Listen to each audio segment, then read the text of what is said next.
E aí, pessoal, tudo bem? Aqui é o professor Norberto Salomão, professor de História. Vamos falar um pouquinho sobre Revolução Industrial e as suas fases. Vamos lá? Me acompanhe aqui no material que eu disponibilizei aqui para a nossa aulinha de hoje. Vamos compartilhar. Beleza.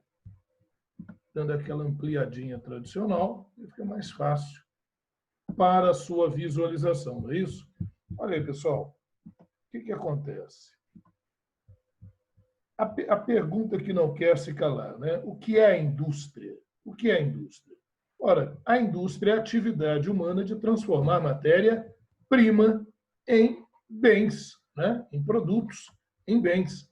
Sendo assim, desde quando existe a indústria? Né? Essa é uma pergunta interessante. Desde quando existe a indústria? Olha aqui que surpreendente a resposta. Ó. A indústria existe desde a pré-história humana. Porque não é desde a pré-história humana que o ser humano transforma a matéria-prima? Por exemplo, para produzir esses instrumentos, ó, pontas de lança, né? Aqui nós temos instrumentos de pedra polida. Para produzir esses instrumentos, eles tiveram que transformar a pedra. Então, nós chamamos isso aqui de indústria lítica. Litos, do grego, significa pedra, né? Que desde a época do homem das cavernas, aqui já no caso uma cabana de caçador e tudo, né? Uma chargezinha. Ok, vamos avançar? Vamos lá. A Revolução Industrial desenvolveu-se no século XVIII na Inglaterra. Havia indústria antes da Revolução Industrial? Olha aqui atrás, nós já vimos que sim, né? Já havia indústria antes da Revolução Industrial. Mas olha aqui, sim, predominou. Que tipo de indústria antes da Revolução Industrial? Predominou a indústria doméstica, artesanal, manufatureira. E aí a pergunta: quais as principais características dessa indústria doméstica, artesanal, manufatureira? Veja aqui. Esse tipo de indústria foi característico da baixa Idade Média, ali daquelas velhas corporações de ofício, e avançando para a Idade Moderna. A produção era realizada em casa ou em oficinas artesanais. O mestre artesão detinha o conhecimento, a matéria-prima, as instalações, as ferramentas e o que é o principal, né, o controle sobre o tempo de produção. É o mestre artesão que ia definir em que tempo essa produção seria feita. O mestre artesão controlava todas as etapas da produção, ou seja, não havia uma divisão sistemática do trabalho. O artesão ele controla todo o processo produtivo, desde a matéria-prima até o produto final. Ok? Muito bem. O trabalho era desempenhado por familiares ou por aprendizes, né? E não eram remunerados. Isso aí, não eram remunerados. Eventualmente, quando havia necessidade de uma mão de obra extra, extraordinária, quando havia muita demanda de trabalho, isso não era comum, mas quando havia, vai se contratar uma mão de obra remunerada. Os jornaleiros ou diaristas, o sujeito vai receber por dia. A atividade dependia do ritmo e da habilidade do artesão. Tá? Por isso, o artesanato não garantia uma produção volumosa. Também não havia uma produção em massa ou uma produção em série. Cada produto do artesão tem as suas peculiaridades. O artesão já faz assim, ele quer que cada peça que ele produza tenha ali a sua própria característica, né, para diferenciá-la. Porém, com o tempo, vai ganhando ênfase a indústria têxtil e a indústria de tecidos de lã ali na Inglaterra, ou na região de Flandres, atual Bélgica, isso foi ganhando ênfase e a indústria precisou mudar. Era preciso produzir mais em um menor tempo. Então, essas características que você está vendo aqui nessa gravura, nessas pinturas, essa característica ela vai ficando ultrapassada. Muito bem. Olha aqui, ó. A Revolução Industrial, a evolução desse processo, né? Aqui, ó, a evolução da produção.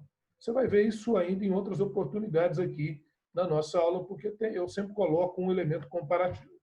Então, o artesanato, que vem lá desde a antiguidade, né? Você tem uma estrutura artesanal, o produtor possui os meios de produção, as instalações, as ferramentas, a matéria-prima. o controle sobre o tempo de produção, a atividade era manual, a base de mão de obra era familiar e todas as etapas eram feitas pelo artesão. Então, não havia uma divisão sistemática do trabalho. A gente passa aqui na transição da Idade Média para a Idade Moderna, para a manufatura. A manufatura. Né? Lá você já começa a ter uma divisão de trabalho, né, entre o artesão e os aprendizes, e os diaristas. Há alguns que começam a receber um salário, uma remuneração, né, os diaristas ou jornaleiros, e a produtividade ela tem um aumento, mas ela ainda é feita à mão. Nessa transição vai surgir a figura do capitalista, alguém que detém capital e resolve investir na produção e no aumento da produção. E investir também em invenções, em criações que possam dinamizar a produção. Assim nascem as máquinas. Surgimento de um lugar específico para que a produção seja feita, a fábrica. Por quê? Porque quando o capitalista, no início, investiu nos artesãos, ele viu que eles não conseguiam cumprir nem o padrão de produção, nem o tempo de produção. Então, o capitalista, entenda, capitalista é aquele que detém o capital para investir.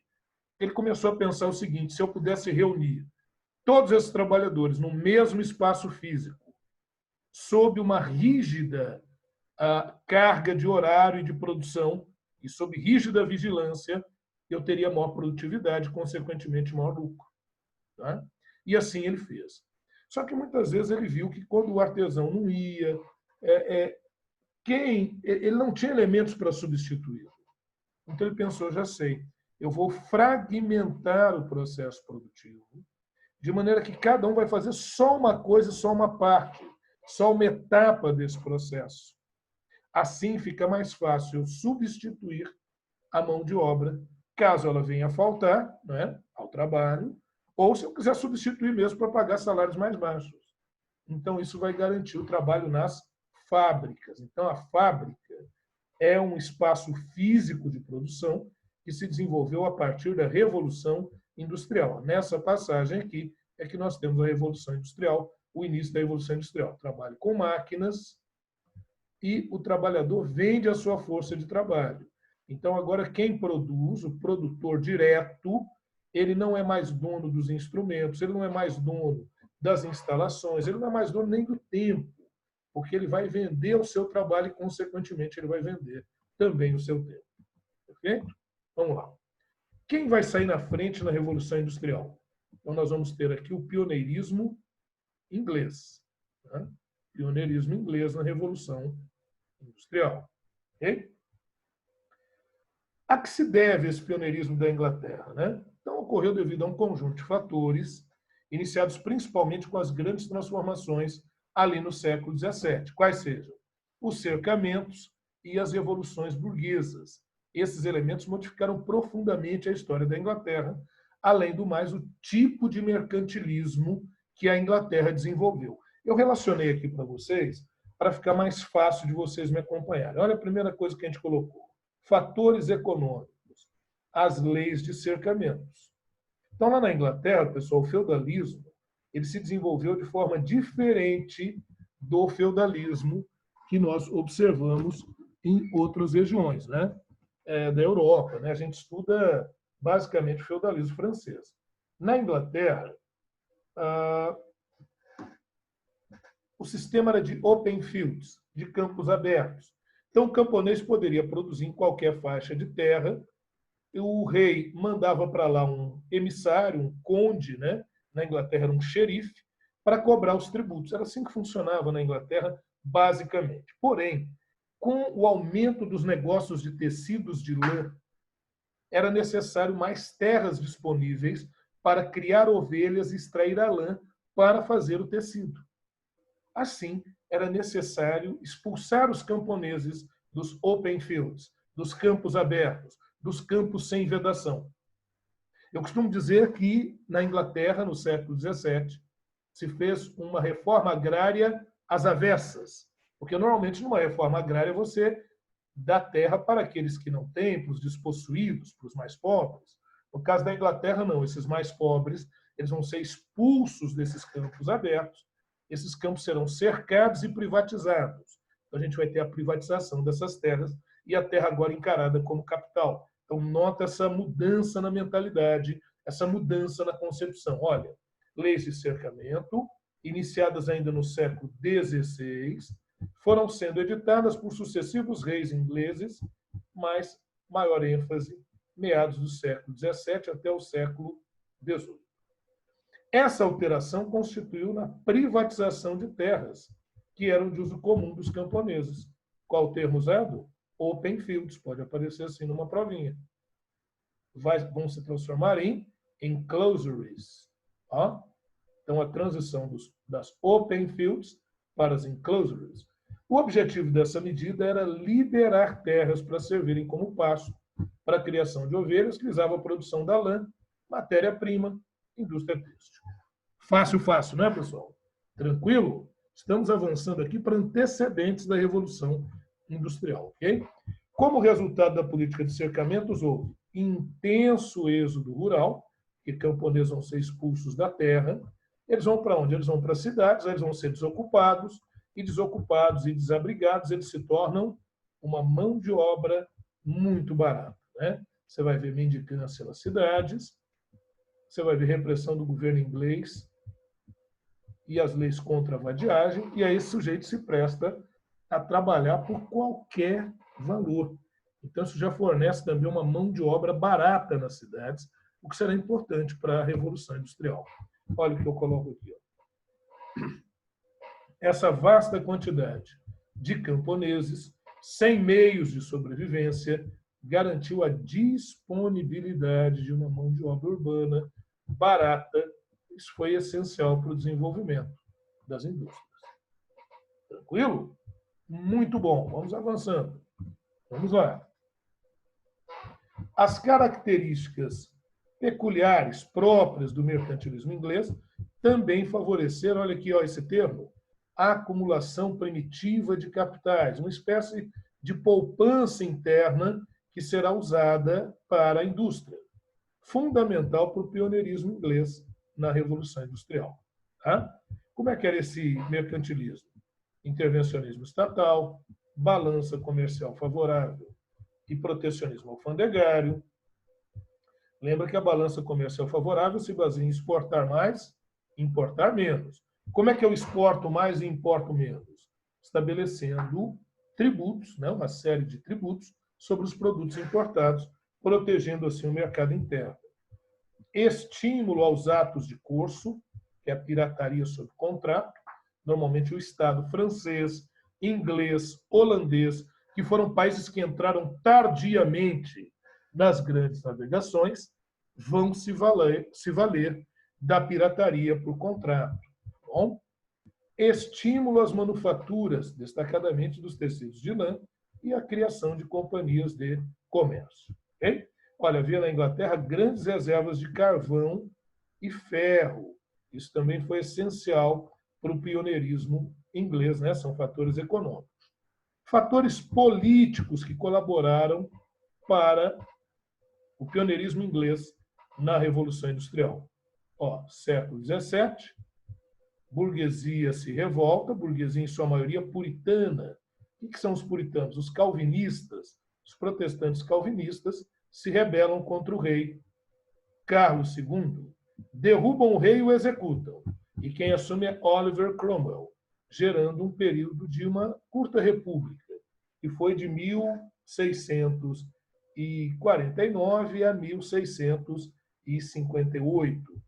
Ele decretou os chamados atos de navegação, aqui muito importante para o mercantilismo inglês, porque esses atos de navegação eles buscavam confrontar a Holanda. A Holanda, os holandeses, à época, eram chamados de os carreteiros do mar.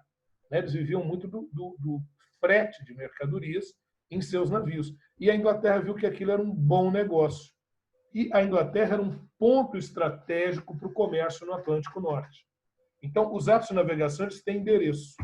Era limitar a ação dos holandeses nos fretes e assumir o lugar da Holanda. Isso vai, inclusive, gerar uma guerra entre 1652 a 1654, entre Holanda e Inglaterra. A Inglaterra venceu e vai se projetando como a grande potência marítima da Europa. Olha o que eu coloco aqui, ó. Essa medida tinha como objetivo enfraquecer a Holanda. Essa ação permitiu à Inglaterra controlar as rotas comerciais e marítimas, o enriquecimento da burguesia e a acumulação primitiva de capitais. Beleza? Muito bem. Olha aí, outra revolução que nós tivemos, depois que o Oliver Cromwell saiu do poder, seu filho Richard Cromwell tenta assumir, mas fica pouco tempo, o parlamento derruba e traz de volta a monarquia da família Stuart. Só que a monarquia Stuart também volta a governar de maneira autoritária. Isso leva o parlamento a se aliar ao genro do rei, o holandês Guilherme de Orange, ou de Orange, e eles vão realizar uma revolução que é muito mais um golpe de Estado, por isso chamado de Revolução Gloriosa, ou Revolução Incruenta, porque praticamente não houve derramamento de sangue. Foi muito mais um golpe de Estado dado pelo parlamento, com o apoio do genro do rei, o Guilherme de Orange. Isso marcou o fim do absolutismo inglês, mas não da monarquia, né? Então, fim do absolutismo, e vai dar início a uma monarquia constitucional parlamentarista. Atenção, hein? É o início do parlamentarismo no mundo. O documento famoso que é estabelecido será o chamado Bill of Rights, ou seja, a Declaração de Direitos, que estabelecerá que, a partir de então, na Inglaterra, o rei reina, mas não governa. Isso vai limitar o poder do rei. Quem vai governar é o parlamento, tendo à frente a figura do primeiro-ministro. A Revolução Gloriosa também, ela viabilizou a ascensão, e eu diria até mais, a consolidação social e política da burguesia na Inglaterra. Então, isso vai favorecer que essa burguesia adote medidas próprias e que conduzirão ao processo de revolução industrial na Inglaterra. Aqui eu destaquei a figura de burgueses, né? Essa burguesia poupando seus recursos e tal, para investir lá em outros negócios, em grandes negócios. O fator cultural também foi importante, tá? Lá na Inglaterra, a gente tem uma mentalidade protestante de base calvinista. E se você não se lembra do calvinismo, eu vou relembrar rapidinho aqui. Para o calvinismo, o homem já nasce predestinado a ir para o céu ou para o inferno. E qual é o sinal de que ele está predestinado a ir para o céu? Olha aí, hein? O trabalho, a prosperidade econômica e a poupança. Então, veja que a lógica calvinista lá do século XVI cai como uma luva para as pretensões da burguesia europeia, inclusive na Inglaterra. Perfeito? Muito bem. Vamos avançar aqui. Uma obra de Rembrandt, né? Os Negociantes de Tecido, em 1662, lá, século XVII. É legal porque você vê, inclusive, as vestimentas típicas, né? O pessoal lá é. Beleza.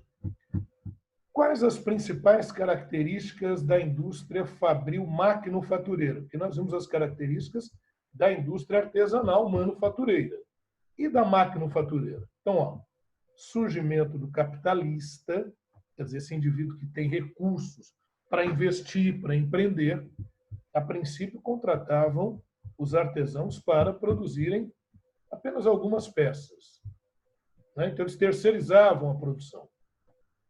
Eles forneciam matéria-prima, pagavam o artesão e revendiam o produto final, obtendo lucro. Só que como a demanda foi aumentando, e como eu disse a vocês, esses artesãos não conseguiam cumprir um padrão de produção, não conseguiam cumprir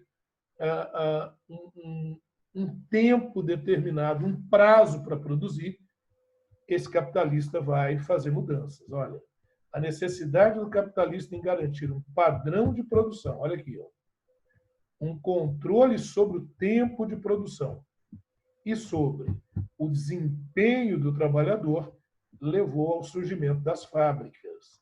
Então, a fábrica, como eu já disse, é um elemento típico da Revolução Industrial. As fábricas se constituem em um espaço físico de produção no qual estão reunidos máquinas, trabalhadores, submetidos a um controle de tempo de padrão, de etapas e de metas de produção. Aí está. Essa é a grande marca da Revolução Industrial. Essa é a grande marca, né, para o início da Revolução Industrial, do qual a Inglaterra foi pioneira. A gente poderia destacar também o ouro do Brasil, né, o ouro das Américas, porque Portugal e Espanha não souberam e não tinham mentalidade à época para administrar isso de forma proativa. Né? Portugal e Espanha eram nações perdulárias. O que é perdulário? Aquele que gasta sem racionalizar, né? Então, grande parte desses recursos foram parar lá na Inglaterra.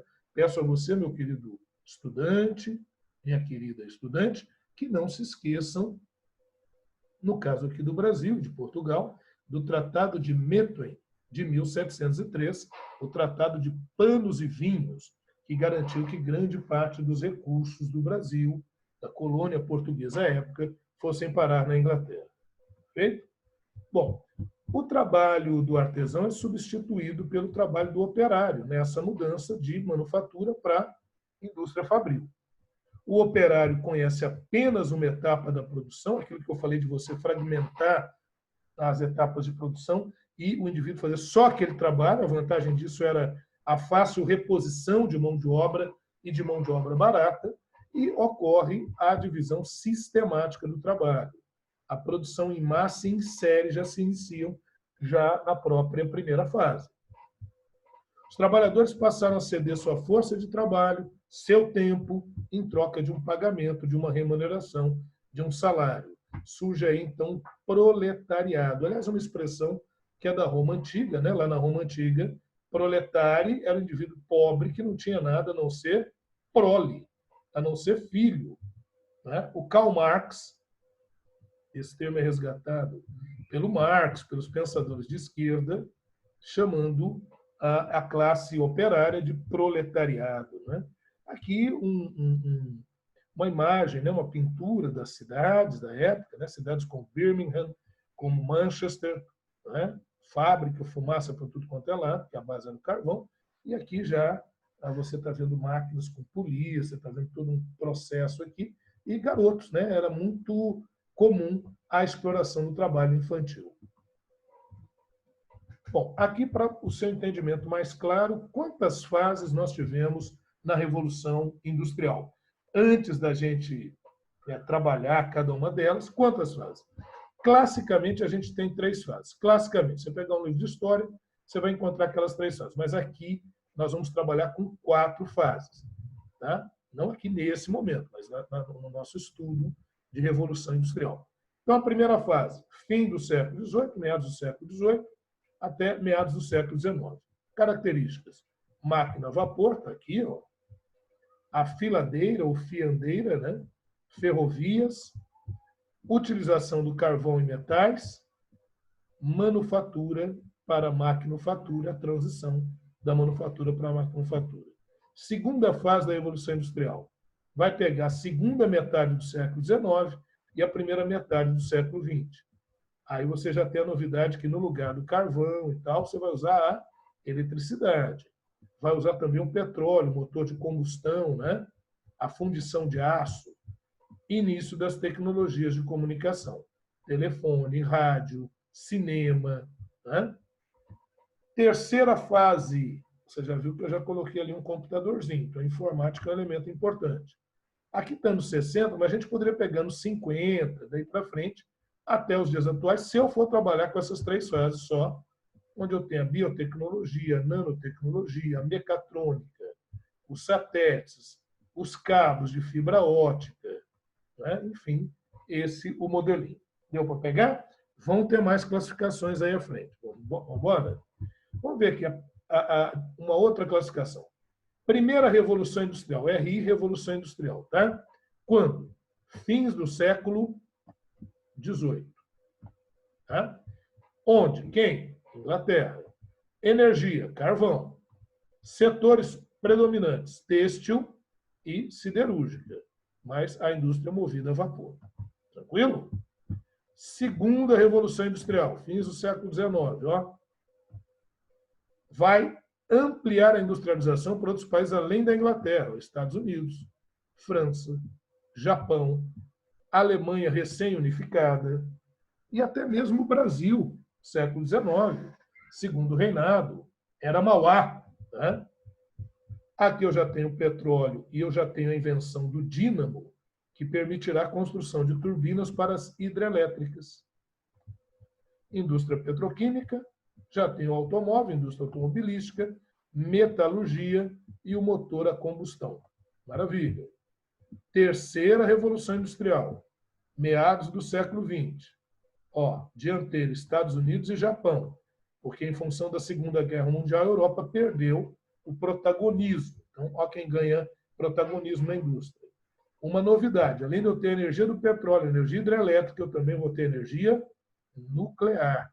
Esse é um elemento grande de mudança.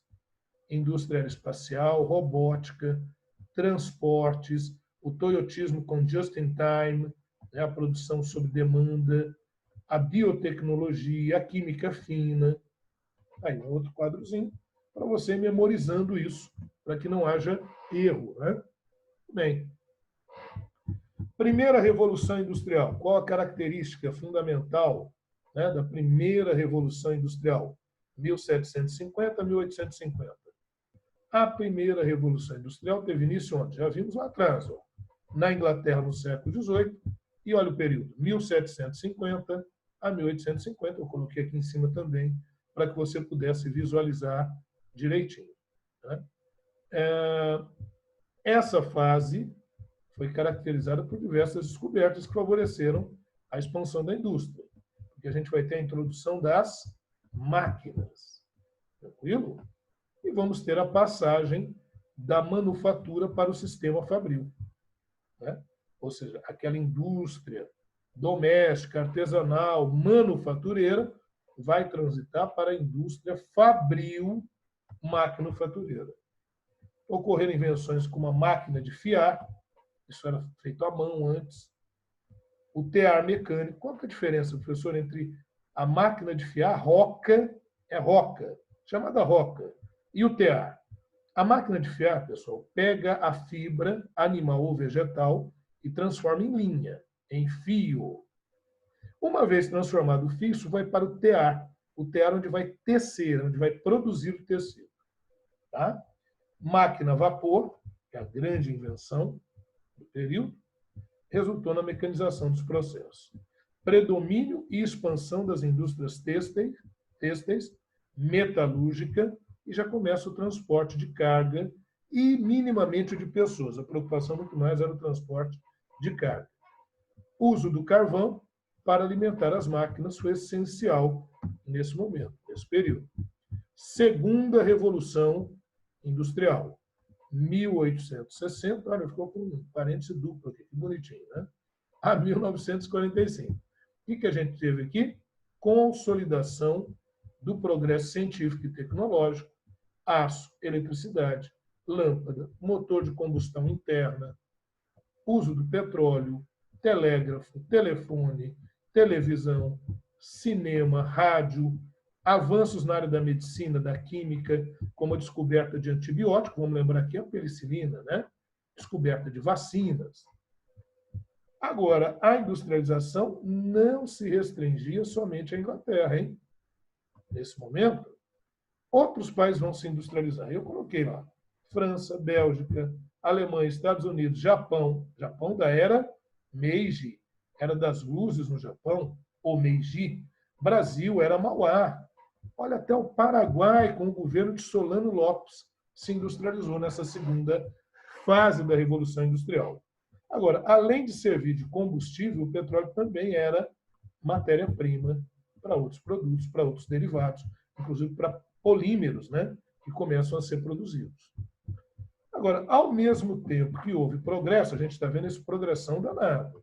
Por outro lado, as condições dos trabalhadores das fábricas eram precárias, incluindo duras e longas jornadas de trabalho, exploração do trabalho feminino e do trabalho infantil, péssimas condições higiênico-sanitárias, baixa remuneração. Olha aqui, uma rua de um bairro pobre de Londres. Olha que situação caótica. Então, é óbvio que isso vai gerar a reação dos trabalhadores. Né? Então, a gente está colocando aqui, ó, a intensificação das desigualdades socioeconômicas e a reação da classe operária. Com o quê? Aos movimentos operários. Ludismo cai demais, hein? Quando cai esse assunto, isso aqui, fatal. Cartismo e as trade unions. Vamos ver o que é cada um desses aqui? Bora? Ó, o ludismo. O ludismo foi um movimento de trabalhadores que se revoltaram contra as máquinas. Eles colocavam nos equipamentos da fábrica a culpa pelas suas péssimas condições de vida. Esse movimento iniciou-se em Nottingham e espalhou-se por toda a Inglaterra entre 1811 e 1816. Essas revoltas operárias responsabilizavam, como eu disse lá, as máquinas pelas suas condições precárias. Então, eles sabotavam as fábricas. Né? Eu coloquei algumas imagens mostrando, caracterizando o ludismo. Isso aqui é muito mais para que você, ao ver, memorize, tá? Para que você possa memorizar esse processo. Nós temos o cartismo. Logo, o trabalhador percebeu que quebrar máquinas não resolvia o seu problema. Era uma reação muito ingênua, não é? No sentido de atingir objetivos. Como os operários perceberam isso, eles percebem que a responsabilidade das suas condições estava nos donos das fábricas. E aí eles começam a fazer o quê? Cartas reivindicatórias pedindo mudanças, pedindo melhorias nas suas condições de trabalho. Olha bem, por meio das cartas, eles reivindicavam melhores condições. Por meio das cartas, reivindicavam melhores condições. Perfeito? Muito bem. Aqui eles estão tentando, inclusive, enfiar a carta aqui, uma charge, no parlamento, né, para que o parlamento inglês faça mudanças, crie leis trabalhistas. O nome do movimento tem sua origem na carta escrita pelo radical William Lovett, em maio de 1838, chamada Carta do Povo, na qual, olha o que ele pedia, o que ele exigia: voto universal, igualdade entre os distritos eleitorais, né? Voto secreto por meio de uma cédula, eleição anual, pagamento para aqueles mais pobres que pudessem se eleger ao parlamento. E, para isso, era preciso abolir a lei censitária, porque a participação no parlamento dependia de você ter uma renda mínima para poder participar. Okay? Olha bem, o movimento cartista foi interessante, mas não suficiente, porque quando a reivindicação não era aceita, começaram a pipocar greves. Greves e faziam também piquetes. O que são esses piquetes? Os piquetes eram justamente os trabalhadores irem para a porta da fábrica em greve, com porretes na mão, para impedir a entrada dos fura-greves, de que alguém pudesse substituí-los. Aí vinha a polícia, batia, eles eram presos, alguns morriam. Eles perceberam que eles precisavam criar uma entidade mais forte, criar uma entidade que pudesse ter força e que a repressão policial não pudesse eliminar com facilidade. Então, eles vão reunir-se em associações de trabalhadores, operários, e daí a formação dos sindicatos. São os chamados trade unions. E é a partir da atuação desses sindicatos que eles vão começando a conquistar alguns direitos gradualmente, né? Processo gradual na conquista de direitos. É bom lembrar que na segunda fase da Revolução Industrial, você tem o início da engenharia de produção. E aqui destacam-se duas das suas características: o Fordismo e o Taylorismo. Olha, então Fordismo e Taylorismo é da segunda Revolução Industrial.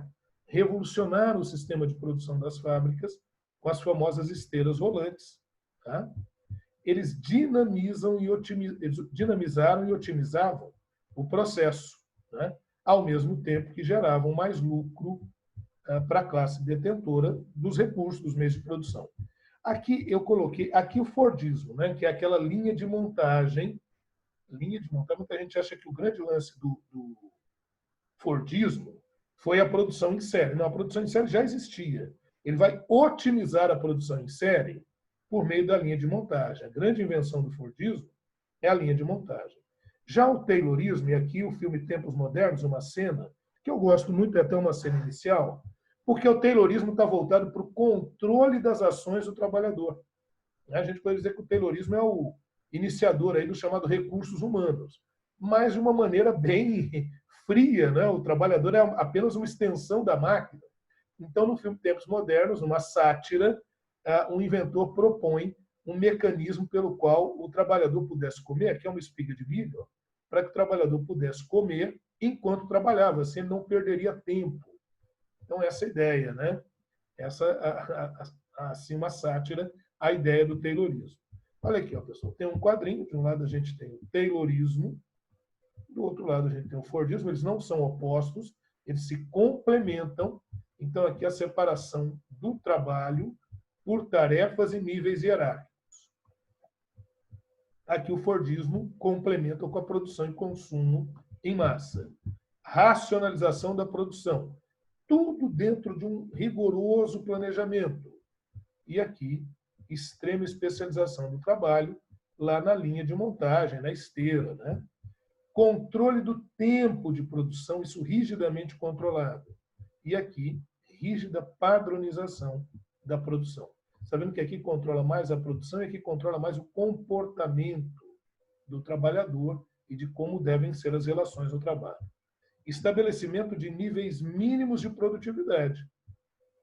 Tem meta. Não produziu aquela meta, está dispensado. E aqui, a grande sacada do Ford, que foi a linha de montagem. Beleza? Muito bem, pessoal. Nós temos aqui, ó, práticas predatórias e monopolistas. Okay? Práticas predatórias e monopolistas. Quais são elas? O dumping, os cartéis, os trustes e as holdings. Essas práticas vão marcar a transição do capitalismo industrial concorrencial para o capitalismo financeiro monopolista. Tá? E a segunda Revolução Industrial, ela também marcou importantes eventos, como a Primeira Guerra Mundial, a crise de 29 e a Segunda Guerra Mundial. Muito bem, pessoal. Olha aí, ó. Essas são as principais diretrizes que eu queria compor para vocês, para a gente observar esse início de Revolução Industrial. Mas você viu que faltou ainda um monte de coisas. Não percam a nossa Revolução Industrial, parte 2, em que nós continuaremos a desenrolar esse assunto, tá bom? Fiquem firmes aí no movimento, estudem, concentrem-se, se cuidem. Um abraço, a gente volta na próxima. Eu vou ficando por aqui, sempre trabalhando, concluindo aqui os meus estudos, né, para a gente poder, na próxima,